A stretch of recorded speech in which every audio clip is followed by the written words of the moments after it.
യേശുവിനോട് ഐക്യപ്പെടാനുള്ള ഒരു സാധ്യതയിലേക്ക് നീ നിന്റെ ജീവിതത്തെ ചേർത്ത് വയ്ക്കുമ്പോൾ മറ്റുള്ളവരിൽ നിന്നും കേൾക്കേണ്ടി വരുന്ന എന്തെല്ലാം ദുരനുഭവങ്ങളുടെ വാക്കുകളുണ്ടോ, മുറിവേൽപ്പിക്കുന്ന, പരിഹസിക്കുന്ന, കളിയാക്കുന്ന വാക്കുകൾക്ക് നീ ചെവി കൊടുക്കരുത് എന്നാണ് യേശു ആദ്യത്തെ നിർദ്ദേശം തന്നത്. ഒത്തിരി പേരുടെ അനുഭവമാണ്. കാരണം നമ്മൾ പേഴ്സണലി ഒത്തിരി പേരെ കാണുമ്പോൾ ശുശ്രൂഷ ജീവിതം നയിക്കുന്ന, അല്ലെങ്കിൽ ഇങ്ങനെ ശുശ്രൂഷകളെ സ്നേഹിക്കുകയും വചനം കേൾക്കാൻ ദാഹമുണ്ടാകുകയും അങ്ങനെ തന്നെ ആത്മാവിൻ്റെ ഒരു അഭിഷേകത്തിന്, വിശുദ്ധീകരണത്തിനൊക്കെ ആഗ്രഹിക്കുന്ന അനേകർ അനുദിന ജീവിതത്തിൽ അനുഭവിക്കുന്ന ഭാരമാണിത്. എന്തോരം കുത്തുവാക്കുകളെ കേട്ടുകൊണ്ടിരിക്കുന്നതെന്നറിയാമോ? എന്തോരം പരിഹാസ വാക്കുകളുടെ നടുവിലൂടെ ജീവിതം കടന്നു പോകുന്നതെന്നറിയാമോ? എത്രമാത്രം മുറിവേൽപ്പിക്കപ്പെടുന്ന, നിരന്തരമായി വെട്ടിമുറിവേൽപ്പിക്കപ്പെടുന്ന, കുത്തിമുറിവേൽപ്പിക്കപ്പെടുന്ന, പരിഹാസ വാക്കുകളുടെ മുറിവേൽപ്പിക്കപ്പെടുന്ന അനുഭവങ്ങളിലൂടെ കടന്നു പോകുന്നുണ്ടെന്നറിയാമോ?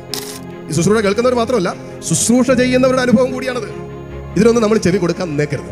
പിന്നെ നമ്മൾ അതേക്കുറിച്ച് ചങ്കത്തടിച്ച് അവലാതിപ്പെട്ടും പരാതി പറഞ്ഞൊക്കെ ജീവിക്കേണ്ട അതിന് ആവശ്യമൊന്നുമില്ല. നമ്മൾ ചില കാര്യങ്ങൾ, നമ്മുടെ ആത്മീയ വളർച്ചയ്ക്ക് തടയിടുന്ന ചില വിഷയങ്ങളോട് നമ്മൾ നിസ്സംഗത പുലർത്തിയാലും ഇതിൽ കുഴപ്പമൊന്നുമില്ല.